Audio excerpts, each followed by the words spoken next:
Hi darlings!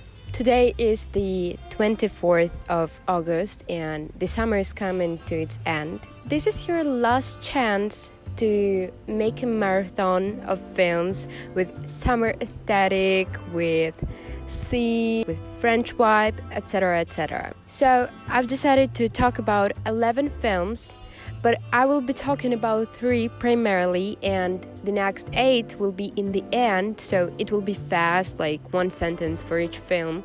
But I've decided to take not the best ones, but that I preferred for this very video. Love, sex, youth, Villeneuve Saint-Tropez, cocktails, bodies, Birkin, Schneider, Alain Delon, Maurice Ronet, 4-note motive by Michel Leconte, intrigue, passion, jealousy, feminine women, superb gentlemen. La Piscine, or the swimming pool, cannot be excluded. An erotic French thriller directed by Jacques Deray. So, the filming of this film took 2 months, and this is a long time for shooting, believe me. What took it so long?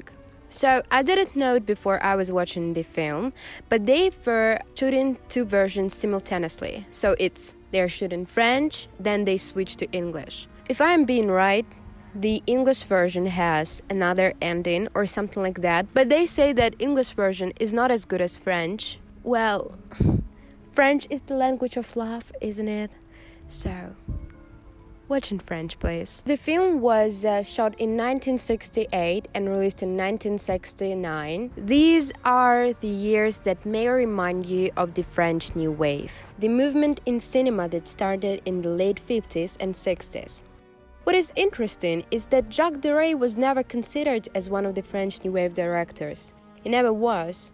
And the fair reason for it is that Deray scrupulously thought of every detail in his films. It may seem he wanted to be a master of perfection in his art, and that is exactly what the French New Wave is not about. A true drama takes its place behind the film. The Markovitch affair broke out. An old friend and a bodyguard of Alain Delon, who was a French movie star, was murdered. The body was discovered on October 1st, 1968. It gave the film a lot of attention. Both the French movie star Alain Delon and his longtime friend François Marcatroni were suspected in the murder and were questioned by the police, but then they were released. It was a political scandal at the time. Georges Pompidou, the president of France at that time, was also suspected in ordering a murder of Markovitch. Years passed, Markovich's affair is still unsolved, and we don't know what happened. But it gave a lot of attention to the film, and that's why it's important. The film was a commercial success. Jane Birkin and Serge Gainsbourg. Birkin is playing Penelope, the 18-year-old daughter of Harry and ex-lover of Marianne, performed by Romy Schneider. Penelope, at first glance, is playing a naive character which turns out to have a quite manipulative, cold nature. Long legs, short dresses, bikini, romance, provocative looking. So, while watching the film, I was thinking that I wanted more to see the storyline with Birkin. I just felt that it wasn't enough. Turned out that the affair between Jane and Gainsbourg that shouts love, passion, sex, publicity was in the way of people's desire to see more. As I found out, Gainsbourg was publicly warning the male stars to stay away from his Jane. So while writing the script, I have read a spectacular essay by film critic Jessica Kean. I will link the film review in the description, so now I will quote her. Delon's image was consolidated by La Piscine. Schneider's was liberated. The film opened a new career perspective for Romy Schneider, giving her a standout from the Sissi trilogy and similar characters. I didn't actually know these actors before watching the film, but for this video, I've seen her Sissi trilogy, the first part, like 30 minutes, but I will get back to it because I decided that it would be my cinema guilty pleasures. Watching Sissi. So it was like more serious role for her. People saw her in another light. So the visuals of the film may quite remind you of the famous and beloved Luca Guadagnino's film Call Me By Your Name. Well, I must add that the similarity between two of those is fairly justified. Call Me By Your Name is 2017 film. A year before that, Luca Guadagnino made a remake of the La Piscine, which is called The Bigger Splash. And then, a year later, we saw Call Me By Your Name and loved it.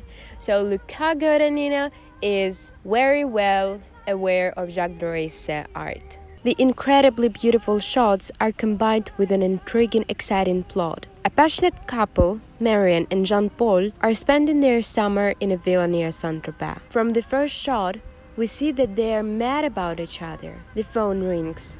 It's an ex-lover of Marianne and the best friend of Jean-Paul. He is invited to spend with them a couple of days. He brings his daughter, and then it gets escalating.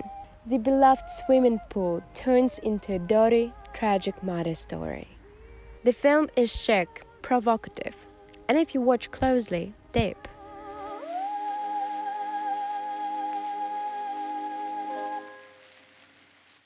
The unbeloved performance, a missed cast, the biggest flop of Godfather 3, a Nepa baby, and one of the most appreciated female directors, Sofia Coppola, and her feature film debut, The Virgin Suicide, which is considered to be the best Coppola's film, also my favorite, is a summer must-watch. A heartbreaking, true tragedy of adolescence is hidden behind unhurried summer days, diaries, light summer dresses with flower ornaments, first love, kisses under the tables, innocence, girlhood, and the dreamlike atmosphere of 70s Michigan. Sofia was a fan of Jeffrey Eugenid's book, so the film is based on the book. In 1998, Sofia wrote a script and it was approved by Muse Productions. And her daddy, Francis Ford Coppola, was a co-producer.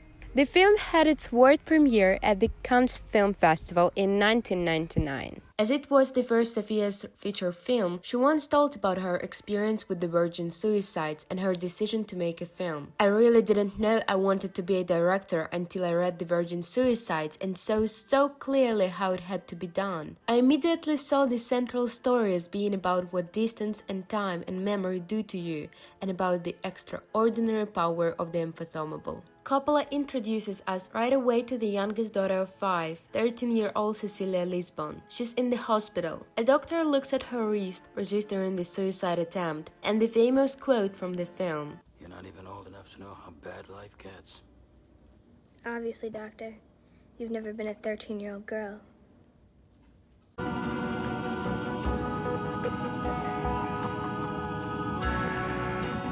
And brilliant performances by Coppola's muse Kirsten Dunst, Andrea Joy Cook, Hannah Rose Hall, Kathleen Turner, Josh Hartnett, and others. The color decisions for the film are very interesting because it has this dreamy look, it's very beautiful and it's light. But what I'm going to talk about is the last scene. The girls are gone already. It's not a spoiler. I mean, you know from the beginning that Cecilia was the first to go. So we know that the girls will die. I'm sorry, it's not a spoiler, it's the name of the film. So yes, it is what it is. The last scene, the debutante ball, its poisonous, marsh green color and gas masks that people are wearing is a very important detail in the film. Luke Hicks, a New York film journalist, wrote, "The green makes it seem as if we are seeing through the bullshit, a suburban ball through they leave glasses. But instead of mind-controlling aliens, we see a poison in the air and a community blatantly aware of it. They are more interested in masking themselves and maintaining the illusion of perfection than finding the source of the fatal leak. It's no coincidence that Cecilia was wheeled out in a green body bag."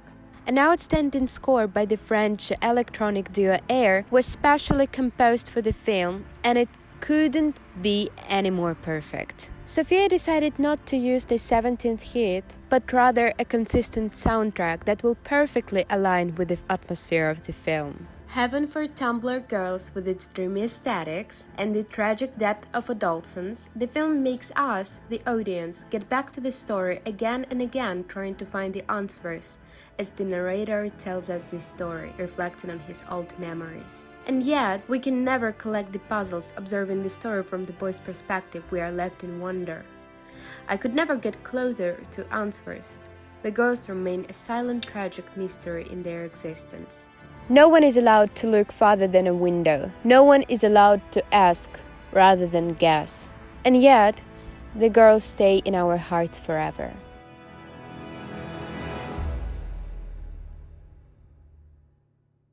Three main topics of 1968 are combined in Bertolucci's The Dreamers: sex, politics, and the cinema. The film was released in 2003. The action takes place in a Parisian apartment in 1968. Before watching the film just for its aesthetic, which is not arguably at its apogee of beauty, you need to know what was going on at that time to understand the film behind its visuals. Henri Langlois was a French activist and cinephile, and he was also a co-founder of the Cinémathèque Française.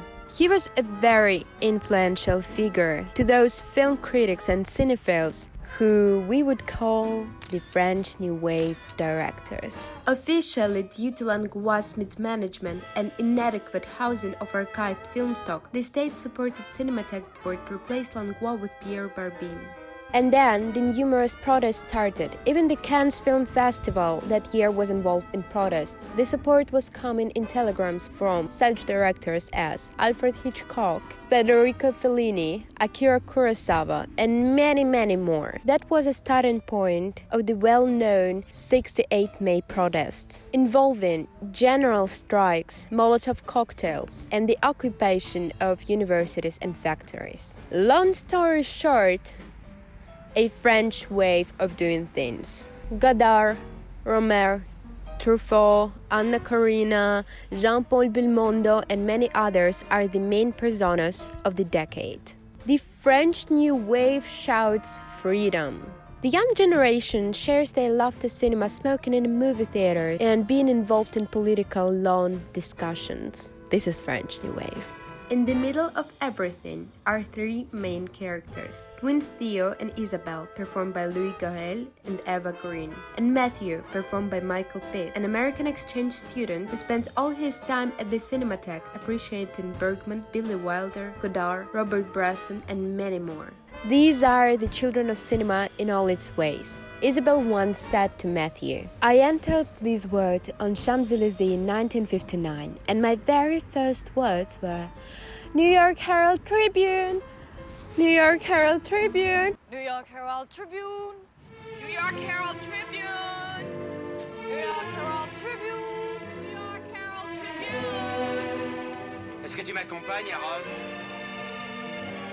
And then it's cut to Breathless, to Godard's Breathless. She likes Matthew for his naive, innocent, idealistic American nature and invites him to dinner in their apartment. He spends days living in their appartement parisien while their parents are gone. Matthew is attracted to Isabelle and is happy to share his passion for cinema with his new real Parisian friends. And then he discovers a sexual attraction between the twins, catching them sleeping naked in the same bed. He's worried, but soon he gets used to it. The very famous scene where three of them taking a bath together clearly shows it to us. Roger Ebert, who has passed away, and he was a great American film critic, cinephile, historian, he wrote in his review for The Dreamers, and he thought that The Dreamers were really good.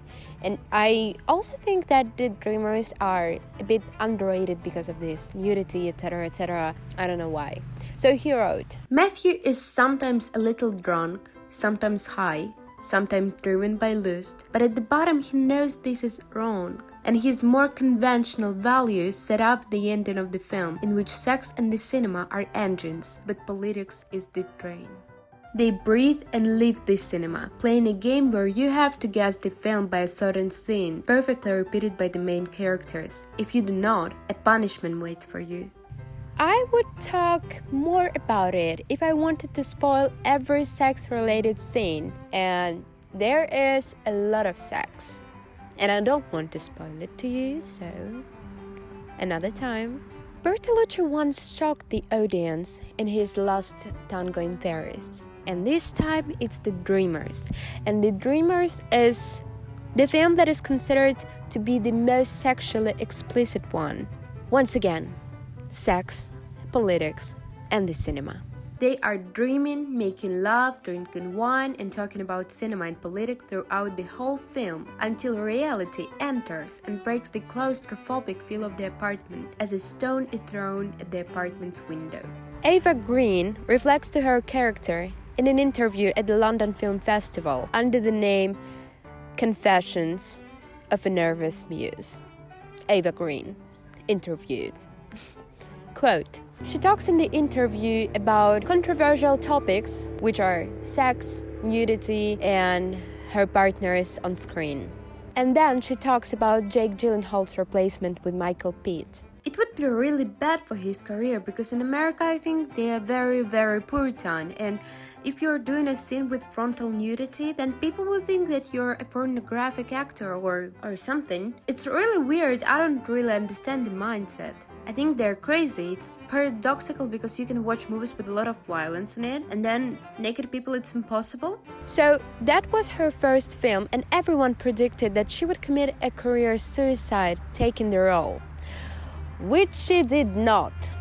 She didn't commit a career suicide, and she is amazing in the film, and she has an amazing career in Hollywood also. She starred in a lot of American films, so well done, Eva. The film is extraordinarily beautiful, poetic, intimate, conveying the film of Paris with its warm, nostalgic colors, a pure art of cinema.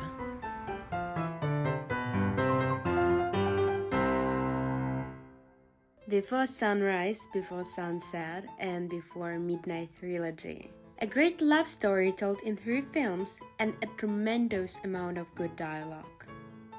Rear Window, 1954. One more genius work of Hitchcock, where all of the actions take place in one apartment. Can you ever be farther and yet closer to the window of your neighbor's apartment where a true, brutal crime is being committed? The Hand of God.